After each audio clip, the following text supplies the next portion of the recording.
Like, there's a lone wolf part of me that maybe you can relate to, but I like being by myself. A rivalry born in rage. A friendship buried under decades of silence.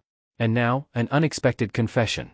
James Hetfield has just opened a door fans never thought he'd touch again: his complicated, emotional history with Dave Mustaine and his band Megadeth.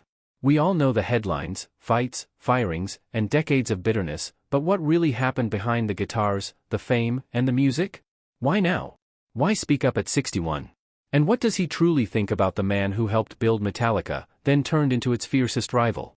We dug through interviews, confessions, and lost chances to unpack this long-running feud, one that changed the course of heavy metal forever. In 1981, fate collided with ambition when four young musicians crossed paths, unaware they were about to redefine the very essence of metal. James Hetfield and Lars Ulrich, two driven kids from California with an insatiable hunger for sound, had just started molding what would become Metallica. But they needed something, or someone, to electrify their chemistry. That's when Dave Mustaine entered the picture. A lightning rod of raw talent and unchecked aggression, Mustaine wasn't just another guitarist. He was a storm in human form, a musician who played with fury and lived with even more. From day one, Mustaine's influence on Metallica was impossible to ignore. His guitar work was jagged, sharp, and deeply emotional. It brought menace, chaos, and edge to songs like The Four Horsemen and Jump in the Fire. Many fans don't realize just how much of early Metallica's DNA carried his fingerprints. Without Dave's relentless energy, those tracks might have lacked the searing force that helped ignite the thrash metal movement. But genius has its price. Mustaine's brilliance came wrapped in volatility. His drinking spiraled out of control. He picked fights, clashed with crew members, and disrupted rehearsals with unpredictable outbursts. Even in moments of triumph, tension was thick. The band admired his skills, but feared his temper. It wasn't just music they were making, they were living in a pressure cooker. One telling moment laid it bare. When Mustaine's dog damaged bassist Ron McGovney's car, tempers exploded. Hetfield, always fiercely loyal to the group, confronted Mustaine, and in a drunken rage, Dave responded with violence. The punch he threw that night may have sealed his fate. It wasn't just about the dog, it was about control, trust, and a band on the verge of collapse. Behind the scenes, Hetfield and Ulrich wrestled with a decision they never wanted to make. They needed Mustaine's fire, but they feared it would burn the whole project down. And so, just days before Metallica was set to enter the studio for their debut album Kill 'Em All, they made the call. They fired him. No discussion. No warning. They put Mustaine on a Greyhound bus back to Los Angeles with nothing but his gear and a hard goodbye. The impact was devastating. It was the biggest betrayal of my life, Mustaine later said. I helped start that band. I poured everything into it. And they tossed me out like garbage. The pain didn't fade with time. It festered, fueling a decades-long rivalry that shaped both men's careers. Hetfield later acknowledged the guilt. We were all wild back then, he said. But Dave took it further than we could handle. We did what we had to do, but that doesn't mean it didn't hurt. In Hetfield's mind, it wasn't just a band decision, it was the loss of a brother. And yet, Mustaine didn't disappear. He transformed. From the ashes of rejection, he built Megadeth, a band crafted not just to succeed, but to eclipse Metallica. Every riff he wrote, every lyric he screamed, was a declaration of war. Metallica had tried to silence him, but instead, they created a rival who would become their mirror, their shadow, and their fiercest challenger. The fire they lit together didn't just burn bridges, it ignited something far more powerful. Dave Mustaine wasn't walking away defeated, he was gearing up for a war of his own. Dave Mustaine didn't walk away from Metallica. He was cast out, bruised in ego and spirit. And as the bus rolled back toward Los Angeles in 1983, Mustaine wasn't just staring out the window. He was planning revenge. In those long hours of isolation, a new mission took shape in his mind, not just to form another band, but to build something so powerful it would haunt the very people who had exiled him. That mission would become Megadeth. This wasn't a clean slate. It was war. Mustaine wasn't creating from peace, he was creating from rage. Everything he felt, betrayal, humiliation, anger, was funneled into his songwriting. And in just 2 years, that fury erupted onto the world in the form of Killing Is My Business, and Business Is Good. Released in 1985, it was chaotic, intense, and technically brutal. It didn't sound like a debut. It sounded like a threat. One track in particular, Mechanics, stood out. Fast, ferocious, and unapologetic, it was a reworked version of Metallica's The Four Horsemen, a song Mustaine had co-written. By rebranding it under his name and speeding it up, he was sending a message: this was mine all along. But Mustaine wasn't just shouting at Metallica. He was reshaping metal. Unlike Metallica, who by then were moving toward a broader audience, Megadeth doubled down on complexity. Intricate guitar work, whiplash tempo changes, aggressive vocals. Mustaine wasn't just trying to match Metallica's energy. He was trying to surpass it in every measurable way. He didn't want to be compared. He wanted to be crowned. The divide between the two bands widened quickly. Metallica began gaining mainstream traction, particularly after the success of Ride the Lightning and Master of Puppets. They were praised for evolving their sound, adding melody, structure, even moments of vulnerability. Megadeth, on the other hand, remained firmly in the trenches of pure thrash. And that divide became a kind of spiritual battleground for fans. Metallica was the band that matured. Megadeth was the band that refused to compromise. In interview after interview, Mustaine poured gasoline on the fire. He called Metallica sellouts, mocked their lyrics, accused them of coasting on fame. And his fans, many of them musicians themselves, loved him for it. He was the anti-hero, the guy who had been wronged and came back swinging. Mustaine's identity became inseparable from that bitterness, and for better or worse, it gave his music its edge. Behind the scenes, Hetfield and Ulrich paid attention, even if they rarely admitted it. They listened to Megadeth albums. They saw the headlines. They heard the venom. Hetfield later confessed, "We knew Dave was out there. We could feel it. And yeah, it made us work harder." But where Mustaine externalized his pain, Hetfield internalized his. His answer wasn't confrontation, it was elevation. He focused on making Metallica so great that no feud could overshadow it. Still, the shadow lingered. No matter how many albums Metallica sold, no matter how big their tours got, Mustaine was there, snarling in interviews, pushing technical boundaries, always reminding the world that he had been part of the foundation. And for many fans, that unfiltered aggression was what made Megadeth real. By the late 1980s, Megadeth had become more than Mustaine's revenge project. It was a legitimate force in metal. Albums like Peace Sells, But Who's Buying, and Asterisk So Far, So Good? So what? Asterisk weren't just commercial successes, they were artistic statements. Mustaine had gone from exiled guitarist to visionary frontman. But that rise didn't bring peace. If anything, it deepened the wound. Because even as Megadeth climbed higher, the world still compared him to Metallica. And that comparison, fair or not, kept the rivalry burning. But while Mustaine roared through every solo with vengeance, Hetfield responded with something quieter, more enduring. His answer wasn't in interviews or insults, but in the way Metallica evolved. While Dave Mustaine screamed his frustrations into every mic and riffed his pain into every record, James Hetfield said almost nothing. At least, not out loud. He didn't throw verbal jabs in interviews or air his emotions publicly. But behind the calm facade was a man grinding harder, writing deeper, and channeling every ounce of unspoken rivalry into Metallica's rise. In his silence, Hetfield found power and purpose. Mustaine had been a force of nature in Metallica's early days. His departure left a hole, but also created a space Hetfield could finally fill. With Kirk Hammett replacing Mustaine on lead guitar, Hetfield stepped up. Not just as frontman, but as the emotional engine of the band. He carried the guilt of Mustaine's firing, the pressure of living up to the potential they had lost, and the hunger to prove Metallica had made the right choice. Their next move was critical. And Ride the Lightning delivered. Released in 1984, it marked a dramatic leap forward. The riffs were sharper, the compositions tighter, the themes darker. This wasn't just thrash, it was evolution. Hetfield's songwriting had matured, digging into existential fears and societal disillusionment. The band wasn't reacting to Mustaine's attacks, they were outrunning them. But that didn't mean Hetfield was untouched by the noise. In later interviews, he admitted the competition never fully left his mind. "We knew Dave was always watching," he said. "And in a weird way, that pushed us. We didn't want to fall behind. We couldn't. This wasn't about keeping up, it was about staying ahead." Master of Puppets in 1986 was their declaration of dominance. Widely regarded as one of the greatest metal albums of all time, it was Hetfield's masterpiece. With tracks like Battery, Welcome Home, Sanitarium, and the title track, the album balanced brutality with complexity. It proved that Metallica wasn't just surviving without Mustaine, they were thriving. Still, comparisons followed them. Hardcore fans dissected solos, credits, and riffs, always trying to determine whose vision had truly driven early Metallica. The name Mustaine lingered in forums, articles, and debates. And while Mustaine fed into the rivalry publicly, Hetfield stayed quiet. He didn't need to justify Metallica's decisions, he let the music speak. But internally, Hetfield was never entirely at peace. He later confessed that Mustaine's relentless presence in the press wore on him.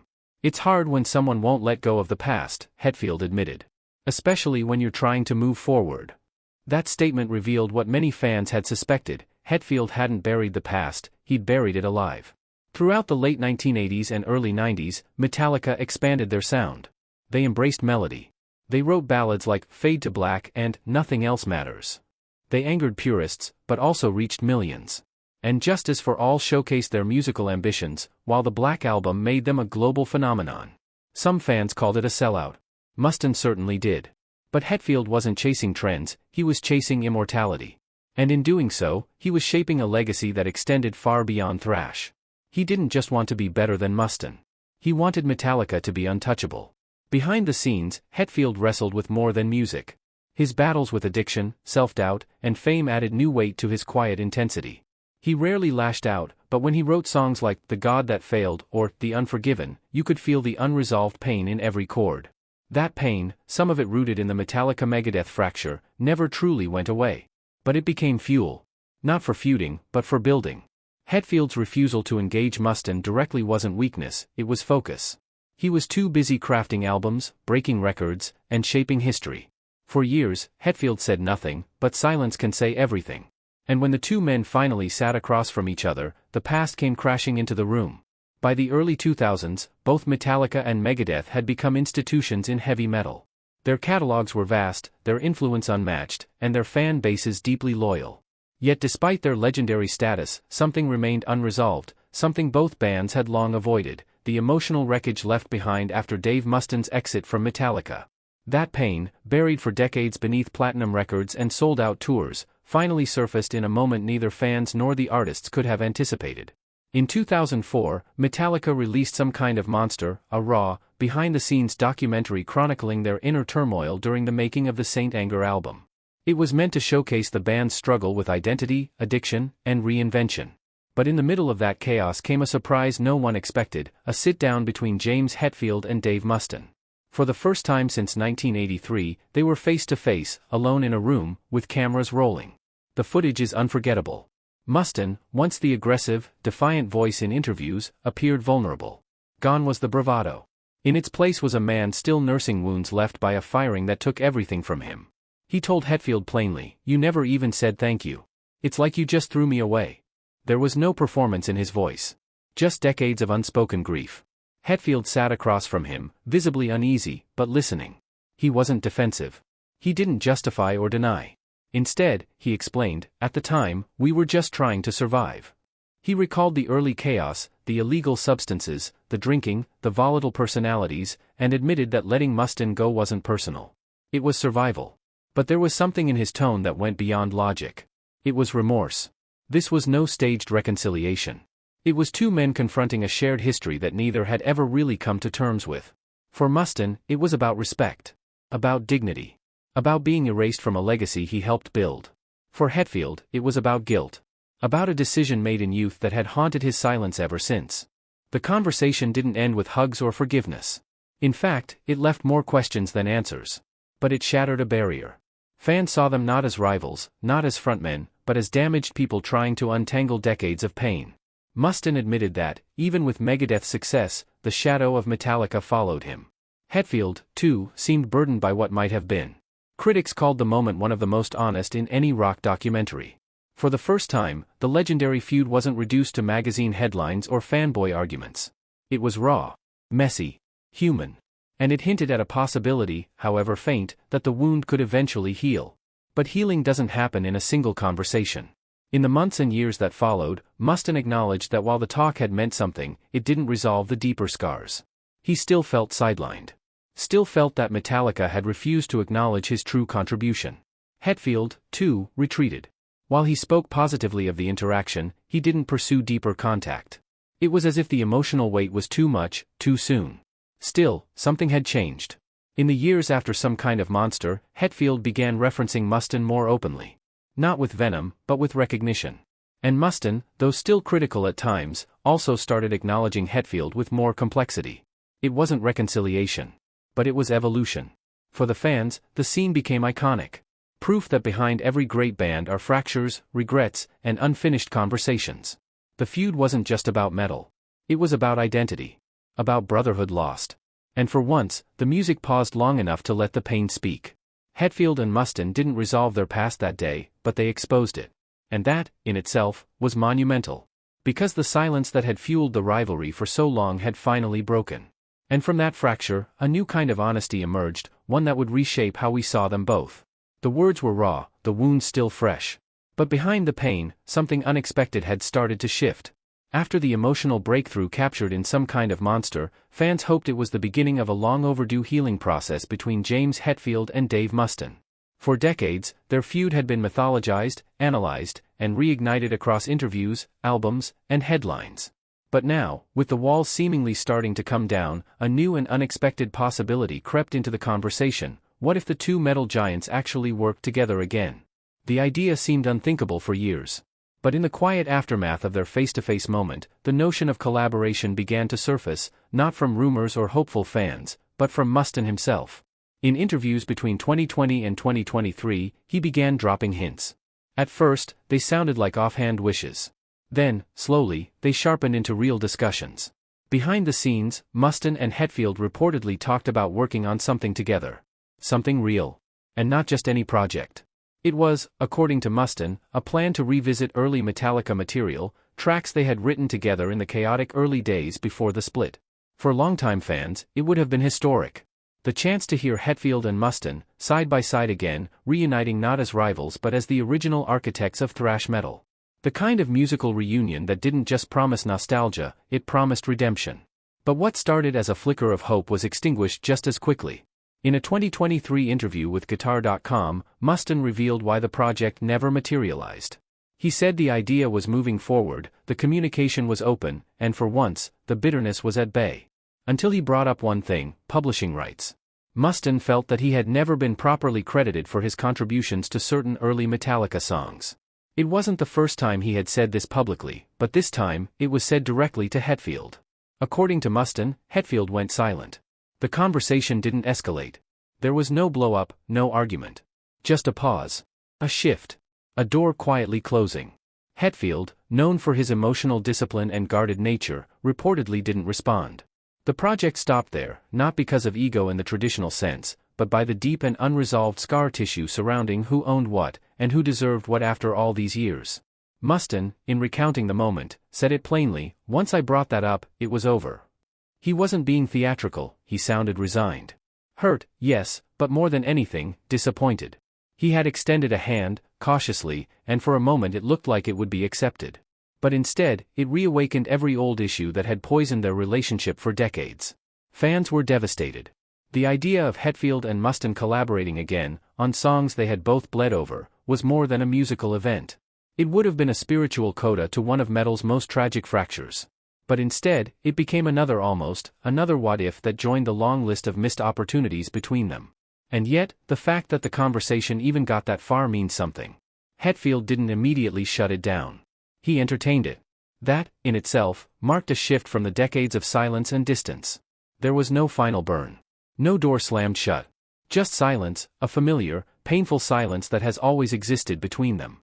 In a separate interview after the story broke, Hetfield gave a measured reply when asked about Mustaine's comments. "I respect him," he said. "I respect what he's done. That's where we are right now." It wasn't a rebuttal, but it wasn't a bridge either. It was Hetfield doing what he's always done, keeping his emotions close and letting his music speak instead. Ultimately, the failed project became a symbol of their entire relationship. Close, but complicated. Charged with potential, but paralyzed by old wounds. It proved that some histories are so deep, so layered with pride and pain, that even the best intentions can't fully untangle them. It could have been a moment of healing, but instead, it reopened every scar.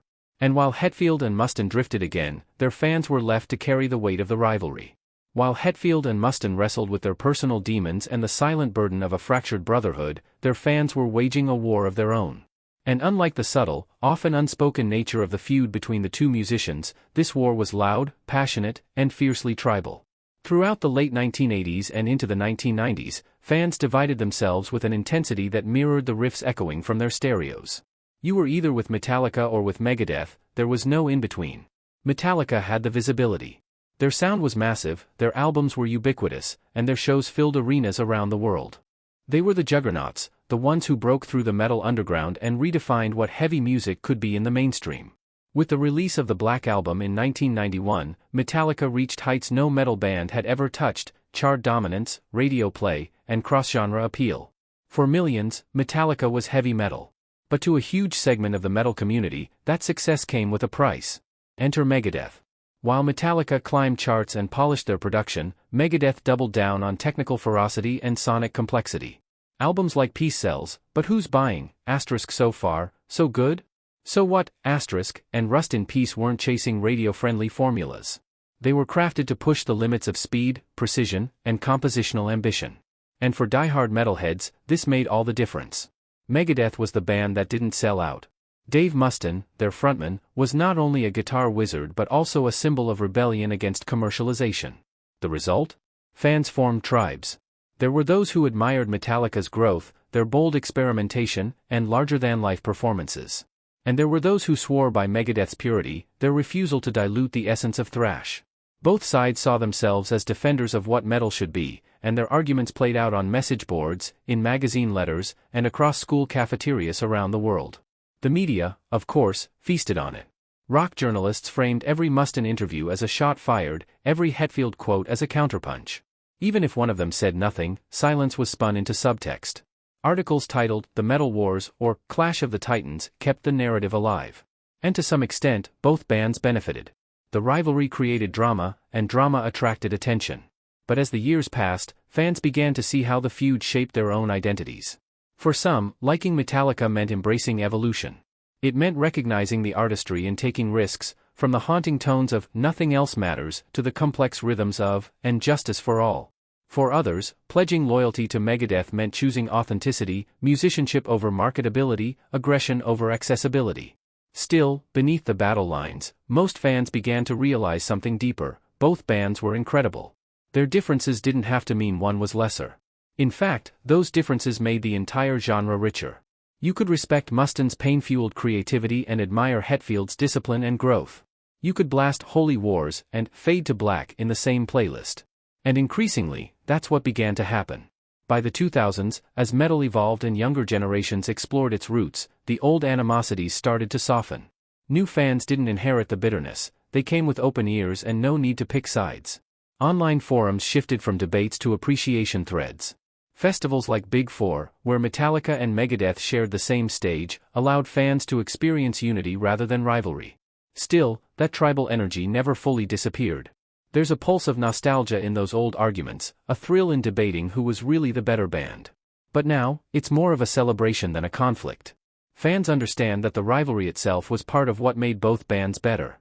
Hetfield and Mustaine didn't just push each other, they pushed their audiences to care more, to listen deeper, to invest in the music beyond surface level. Time softened the war cries, but one question kept haunting both camps: what if the past hadn't pulled them apart? The rivalry between James Hetfield and Dave Mustaine feels less like a personal grudge and more like a legend, etched into the DNA of heavy metal. But while most feuds fade with time, there still lingers, partly because of what it was, and partly because of what it could have been. The question has haunted fans for decades, whispered through forums and backstage chatter alike: what if Metallica had never let Mustaine go? What if they had found a way to make it work? It's a what if loaded with possibilities, especially considering what they created together in such a short, chaotic window. In less than 2 years, Hetfield and Mustaine helped lay the foundation of an entire genre. Their early collaborations were jagged and unrefined, but there was magic in that friction. And that magic sparked a wildfire that would change rock history. Mustaine has never been shy about entertaining those alternate realities. Over the years, he's floated everything from reunion ideas to collaborative projects. Some suggestions were fueled by nostalgia, others by ambition. But always, there was an undertone of unfinished business. He's even spoken publicly about having tried to reconnect with Hetfield, especially as they both grew older and weathered storms of addiction, illness, and personal loss. Hetfield, by contrast, has been more cautious. He's acknowledged the gravity of what Mustaine brought to the early Metallica sound. In interviews, he's offered glimpses of admiration, moments where he sets aside the rivalry and speaks about Mustaine's talent with real sincerity. He's also admitted to his own growth, saying that age has helped him see things from a broader perspective. But even as olive branches were extended, something always seemed to pull them back apart. One of the most striking near misses came in 2023, when Mustaine revealed in an interview with Guitar.com that he and Hetfield had discussed a potential collaboration. The concept? Revisiting and reworking some of the early Metallica material they wrote together, music that still carries the fingerprints of both men, decades later. It could have been monumental. Not just a creative reunion, but a symbolic one. A way to finally close the loop, to bring full circle closure to one of metal's most important stories. But it wasn't to be. According to Mustaine, the conversation broke down when the topic of publishing rights surfaced, specifically, his belief that he had never been properly credited for some of the songs they had written in Metallica's infancy. When he brought it up, he said Hetfield shut down. And just like that, the spark was gone. I was trying to be friendly, Mustaine said, but once I brought that up, it was over. It was a reminder of how close and how far apart these two men still are. The tragedy isn't just that the collaboration never happened. It's that they were finally talking, really talking, and history still got in the way. Old wounds reopened, and trust once again slipped through their fingers. So, what does it all mean now? Two bands. One broken bond. A legacy too powerful to ignore. Whether they ever play together again or never speak another word, their story is already written into heavy metal history. Like, comment, and subscribe if you want more untold stories from the world of music. And don't miss the next video, it's one Hetfield himself might want to see.